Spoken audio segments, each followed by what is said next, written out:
Hello everyone, welcome back to my channel. My name is Paola and this is the history of my bookshelves. This tag was originally created by Emma over at Emma Books. She is one of the original booktubers, definitely one of the first few that I watched when I was getting started, one of the booktubers who I would credit as inspiration to me and the reason why I started my channel. So there will be a link in the description below for her original tag. I want to preface this by saying that I made this tag back in 2020 when I was still living at my old house. I had way fewer books. If you could see the state of my bookshelves, the state of my room as I'm filming this video, it is really stressful, especially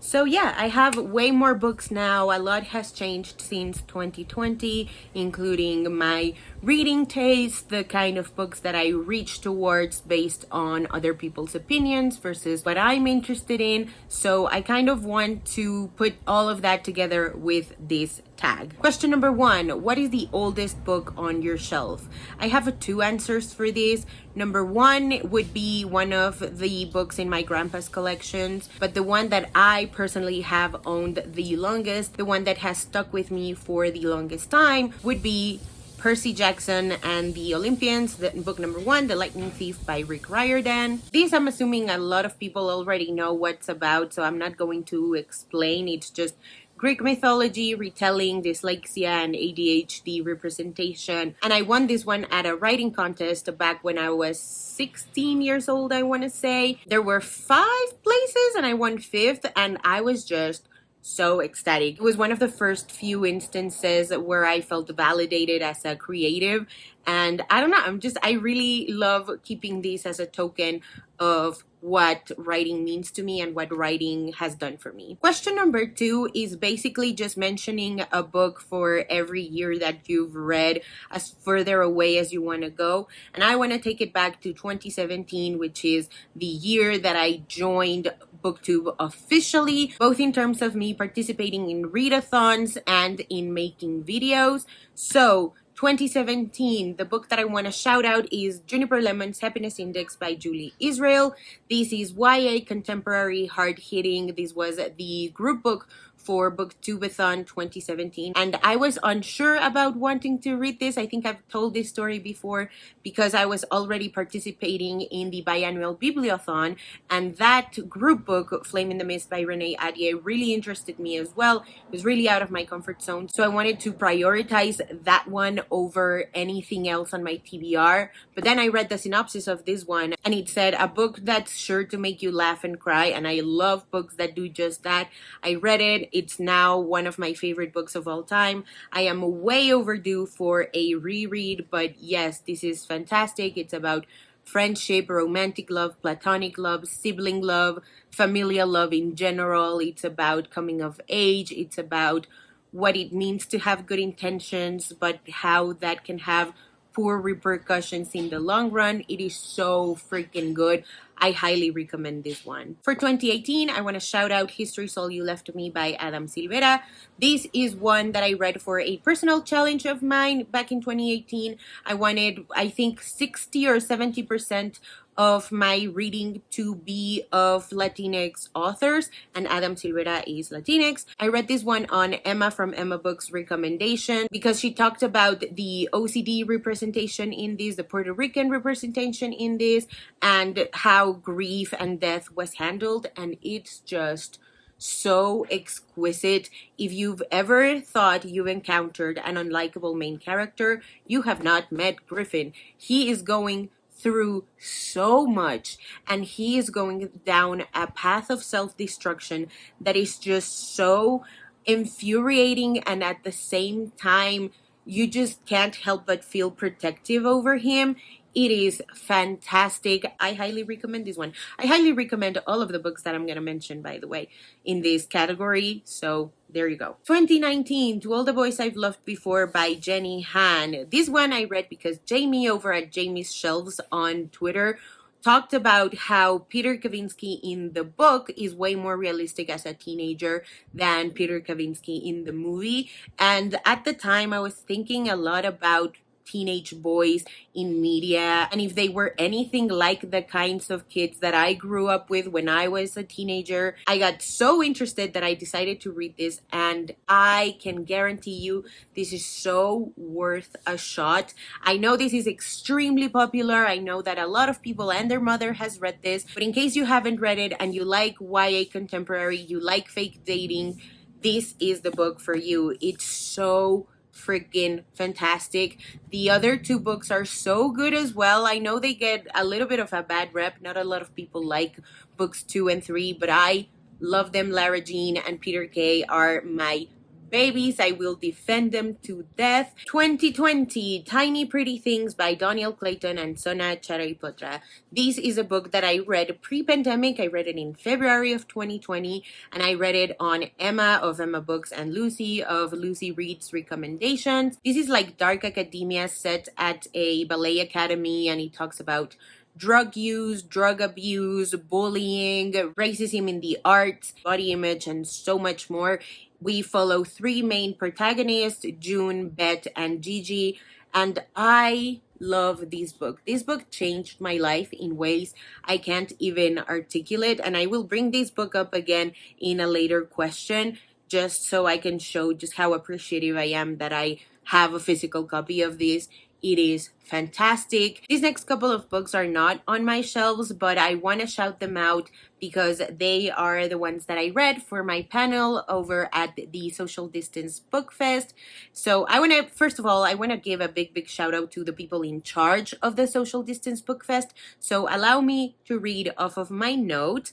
We have Bethany Pullen, Natalia Martinez, who was the one who reached out in our group chat to see who was interested in hosting a panel, and I was like, me, I want a panel. I want to do this. Please let me talk to authors. And she assigned me the panel that I ended up hosting, which was Latinx representation in fantasy, and it was such a great panel. I am really proud of that. I don't stand by a lot of what I said, what I personally said back in 2020, just because a lot of it sounds like I want to be oppressed really badly. Other than that, I would say that it's a pretty good panel. So shout out to Natalia for reaching out, for assigning me that panel. It was an honor to talk to those authors. Other people involved in the Social Distance Book Fest were Autumn Bird, Bridget Flanagan, Becca Carter, J.D. Evans, Astrid Pizarro, Isabella Obolumani, Jessica Williamson, Katrina Merriweather, and Daniel Windecker. The books that were a part of my channel that I just could not get enough of, I was kind of sad that I had to rush through these because I think I got the panel like 3 weeks away of the book fest, so it was a little bit of a cramped timeline, especially given that one of the books that were discussed in the panel was part of a trilogy and I had to read those other books. So I am determined to reread these books and talk about them a little bit more at length. These books are the Shadow Shaper series by Daniel Jose Older. This is YA contemporary fantasy, and it's about Sierra, who discovers shadow shaping, and it's about family and heritage and doing what's right. Dark and Deep is read by Anna Marie McLemore. This is a retelling of the Red Shoes fairy tale set in two distinct timelines, one in the present tense and the other one in 1815 Austria, I want to say. And it's part magical realism, part historical fiction, and all parts queer. It is phenomenal. I cannot wait to reread this one. Blaze Red Games by Amparo Ortiz. This is YA contemporary fantasy, and it's about a dragon riding competition. It is so action-packed, so full of twists and turns. I just cannot wait to get my hands on this as well. New Squad, The Cassandra Curse by Chantel Acevedo. This is about Callie, a Cuban-American girl. It's middle grade, by the way. So Callie, I believe, is between 11 and 12 years old. And she discovers that she's one of the 9 Greek muses. It is so heartwarming. I remember reading it and feeling just so giddy inside.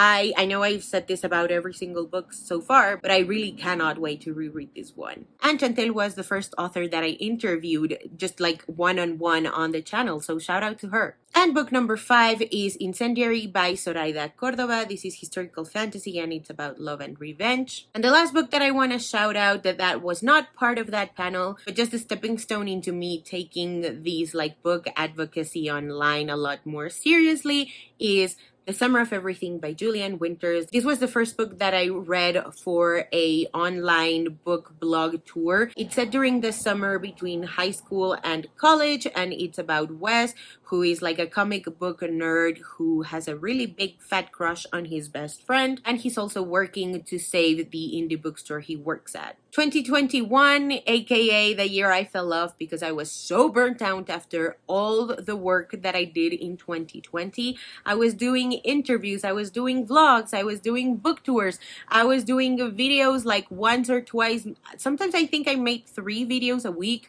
Who was I? Anyway, 2021 was the year it all caught up to me. And so the reading that year was all over the place. But anyway, the 2 books that I want to shout out are first, Love Scammed by Rilsey Adams. This is adult contemporary vacation romance. And this is the first book that I read for my podcast called Mapping the Tropes. I had this podcast with my friends Mariana and Adriana, where each episode we discussed a trope and books that we had read in that trope. And for vacation romance, it was the first trope that I was like, oh shit, I haven't read a vacation romance. So I rushed to read this book. This book is so freaking hot. Rilsey Adams can do no wrong. If you've been around for long enough, you know she is one of my favorite authors of all time. Highly suggest that you read this one if you love adult contemporary romance. Muse Squad, The Mystery of the 10th by Chantel Acevedo. This is book number 2 in the Muse Squad duology, and it's just so freaking good. It's so bittersweet. I love this so much. But this I want to shout out because it is the first book tour that I hosted. Shout out to Chantel for allowing me and trusting me to do it. I just have really fond memories of reading these books and hosting that book tour. It was fantastic. I wish I could go back to that time. Yeah, shout out to Chantel and the Muses. For 2022, I want to shout out the HarperCollins titles that I never got around to recommending because of the strike. First up, we got Lulu and Milagros Search for Clarity by Angela Velez. This is YA contemporary. It's a road trip, and it's about these 2 sisters who could not be more different from each other. They actually cannot stand each other at times. It's a really funny dynamic that they have. And it's about them growing up, coming of age. It's about them figuring out who they are, who they want to be. It is so fantastic. This is another one that I read first the audiobook and then I decided to buy it. I simply cannot wait to reread this and annotate it because books about sisterhood mean the entire world to me. They speak to me in ways that I just can't articulate. Black Flamingo by Dean Atta. This is a novel in verse. It's coming of age and it's about identity and the power of drag. Juniper and Thorn by Ava Reed. I have talked about this book before, but I never get tired of talking about it. This is gothic horror fantasy adult. People seem to forget this is adult, that it's horror and it's gothic, and I'm tired of defending it the way that I am because people just do not get this book. They just fundamentally misunderstand this book, and I can't tell if it's willful ignorance or not, but I'm just so overprotective of this book. It's gothic horror, it's adult, and it's a retelling of the Juniper Tree, which is considered the Grimm's brothers' darkest fairy tale. So do with that information what you will. Go with this book with an open mind and try not to clutch your pearls. I've seen far too many people clutching their pearls over this book because, again, they just misunderstand it. These next 2 HarperCollins titles are not yet on my shelves, but hopefully soon. First up, we got Paperweight by Meg Haston. This is YA contemporary hard-hitting, and it's about a girl at an eating disorder treatment center who's grappling with the death of her brother. This one I read on Emma Books' recommendation. And the second book is How to Excavate a Heart by Jake Maya Arlo. This is a sapphic Jewish hate to love a rom-com set during Christmas time. It is so freaking fantastic. I have the audiobook. Shout out to Libro FM for that audiobook. I cannot wait to reread this and annotate it, and I love this book so much. Please go read it. 2023, 3 Dark Crowns by Kendar Blake. This is the first installment in a dark fantasy series about 3 sisters who have to fight each other to the death for the throne.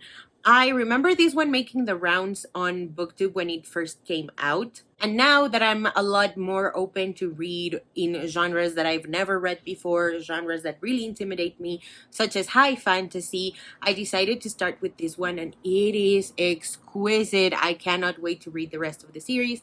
As you can see, I annotated the hell out of it. I need to fix these little tabs because they're a little too outside of the book, but I love this book. I love these tabs too. Look at how pretty these patterns are. Okay, let's move on. 2024, Tell Me How You Really Feel by Amina May Safi.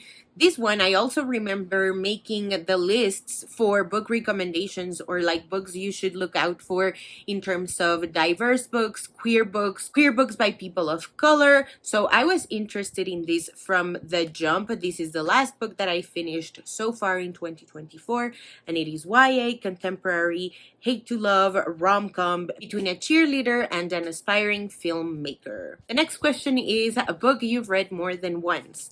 Juniper and Thorn by Ava Reed. This is one of my favorite books of all time. I've talked about it at length already. I've just mentioned it in the last question.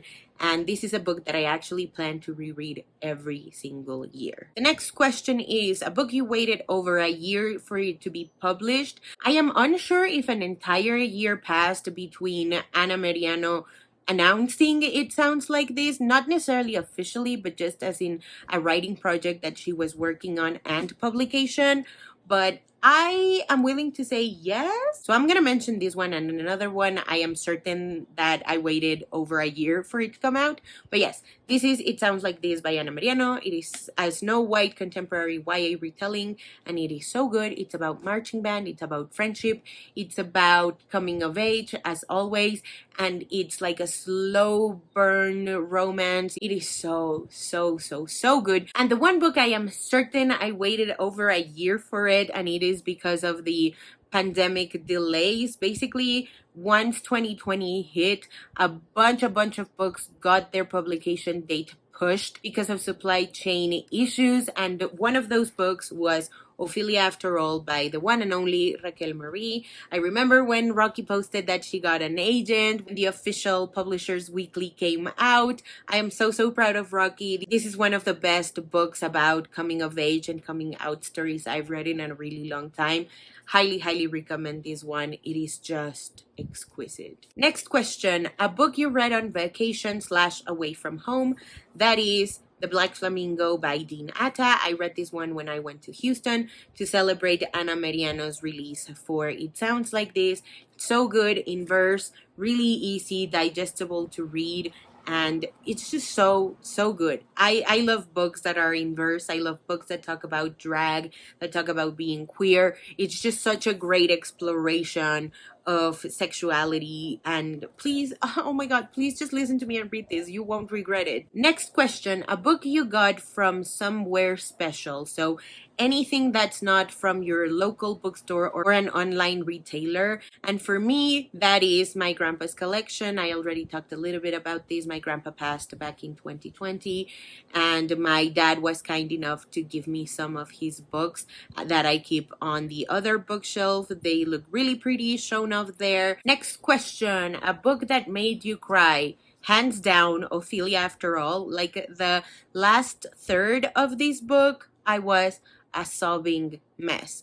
I remember reading it in public and having to stop because I just could not contain myself. A book you read in one sitting, probably The Princess Diaries. I don't have my original copy with me, sadly, but I'm pretty sure I read this one in one sitting when I was on vacation because I was being a really moody, angsty teenager. I didn't want to go outside. I wanted to stay in the room and read, and I think I read this one in one sitting nonstop. Ask me if I read another book the way that I read this one. The answer is no. A book that was a gift. So since I privated my video on bookish gifts, I'm going to show them off right now, just really quickly, no synopsis, just mentioning them. So these next couple of books I won as giveaway prizes. History's All You Left Me by Adam Silvera, To All the Boys I've Loved Before by Jenny Han, Wild Beauty by Anna Marie McLemore. As you can see, I am currently rereading it. In Tune by Yeyet Soriano, Love Scammed by Rilsey Adams, and Sweet Hand by Angie Peltier, and Turning the Page by Jean Marie, which I won at Sales Mexico only giveaway. It was such a fun giveaway. I think there were like 3, maybe 4 different sets of prizes, and everybody got multiple books. I got these 2 physical books and an e-arc for The Love Hypothesis by Ali Hazelwood. These next couple of books I was kindly gifted by my online friends. Mexican Gothic by Silvia Moreno Garcia. As you can see, this is an arc, and I got it from Kate, who I miss very much. Where are you, Kate? Please come back to BookTube. I miss you. Tiny Pretty Things and Shiny Broken Pieces I got from Caitlin. Oh my god, I will never forget getting that DM. Caitlin, you are my hero. Thank you, thank you, thank you for reaching out to me. Thank you for gifting me these books. I am forever grateful for you. And Love from A to C by SKLE. I got this one from Cece, whom I've known since like 2012, maybe 2013. We've known each other for a really long time, and I just love the hell out of you. I cannot wait to meet you in person one day. It's gonna happen. It's gonna happen. These next couple of books I got from authors directly. It Sounds Like This by Ana Meriano, Ophelia After All by Raquel Marie, Musquat, The Mystery of the Tenth by Chantel Acevedo, Ana Maria and the Fox by Liana de la Rosa, Death by Society by Sierra Elmore, and Incendiary and Illusionary by Zoraida Cordova. I just want to give a big shout out to Zoraida for these books. I won a giveaway that was meant to be for the paperback of Incendiary, and she gave me both of these hardcovers, these chunky, beautiful cover hardcovers that and she signed them too. Like this one says, let me open it. Paola, thank you so much for the work you do boosting Latinx and marginalized voices online. I hope you enjoy this series. Best, Zoraida. I am so in awe and so thankful for this kindness. Zoraida, thank you. Thank you. I'll never be able to just articulate how thankful I am for these copies. You really didn't have to. Thank you. Shout out to you forever. These next couple of books I got from publishing professionals. Nura and the Immortal Palace by Empty Can. This one was given to me by Sydney, aka Empty Can's publicist. You Exist Too Much by Zaina Arafat. Love is an Ex-Country by Randa Jarrar, and The Pop Song by Larissa Pham were given to me by the publicist at Catapult Press. And Stripped, Hired, and Flashed, aka the Happy Ending series by Zoe Castile, were given to me by Norma. Finally, the last books for this question are books that were given to me by family members who I just appreciate the hell out of. It should go without saying that I love my family and I love how they have always nurtured and supported my love of books. First up, we got Shadow and Bone by Lee Bardugo. I also own Ruin and Rising and Siege and Storm.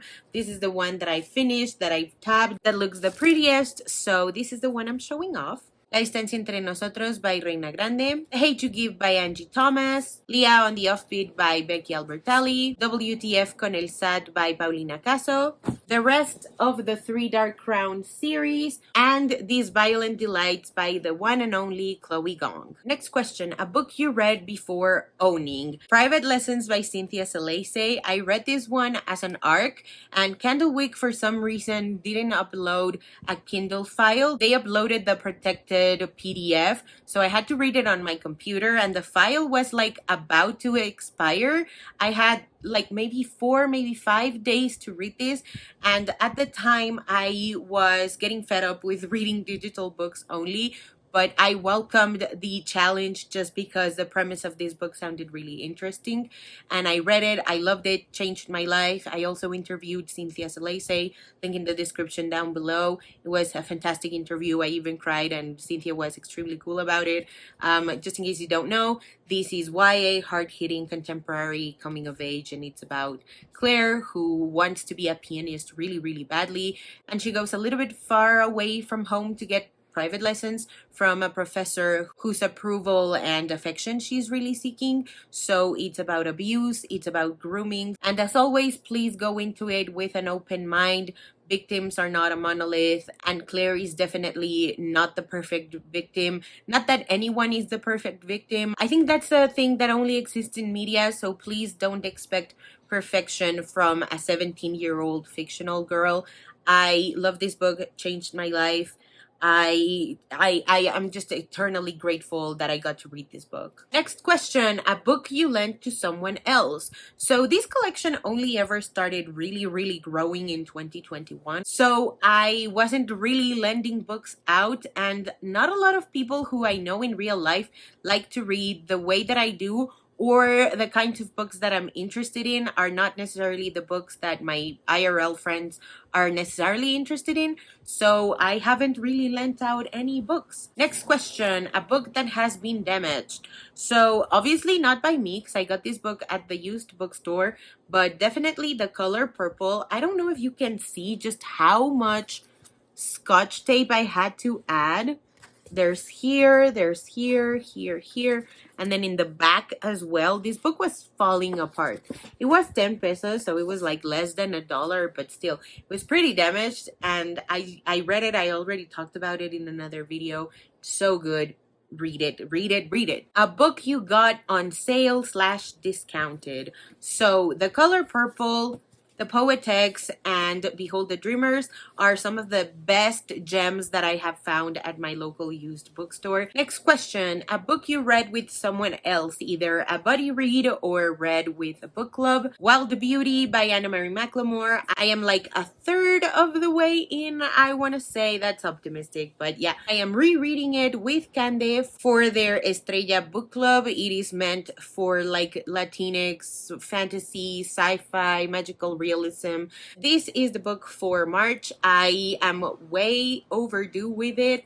I must finish it soon. But yes, I'm having the time of my life rereading this one, and I cannot wait to chat with Cande about it. Next question, a book you associate with a song. So for private lessons, Cynthia Salese made a playlist, an entire playlist for it. I will leave a link in the description down below for you to listen to it. I was listening to it religiously back in 2020 just because it is like a 3-hour long playlist, and it really helped me focus as I like edited, proofread, did everything in my book advocacy days. But the song that I most associate with private lessons is Wouldn't It Be Nice by the Beach Boys. A book you associate with food. Juniper and Thorn by Ava Reed. This is a really weird choice, but I'm sticking with it. And if you know, you know. Next question is a book you got years ago that you probably would not get now. I don't have an answer for this. I stand by all of my book purchases so far. Third to last question, a book you associate with a specific time in your life. A Very Large Expanse of Sea by Tahir Mafi. I think this was the first book that I read after my Social Distance Book Fest panel. I read it as an audiobook. I finished it at my aunt's house. So I associated with that time in my life, neck deep into quarantine. Nobody was allowed anywhere. You had to wear a mask everywhere. You still should. You don't have to, but you should wear a mask everywhere. But yes, it reminds me of that like neck deep in quarantine time where all I could do was read. Second to last question is another one I don't have an answer to, but I'm just gonna mention it anyway. And it is a book you used to like but don't anymore. And finally, the last question is the newest book on your shelf. So as a little Christmas present from me to me, I got The Summer I Turned Pretty and It's Not Summer Without You by Jenny Han, aka Summer I Turned Pretty duology, and yes, I called it a duology, okay? Alrighty, that is it for today's video. Thank you guys so much for watching. Let me know in the description below if you would be interested in that video I talked about of me rereading the books that I read for my Social Distance Book Fest panel. And if you haven't already and you'd like to, go ahead and hit subscribe, and I'll see you in the next one. Bye!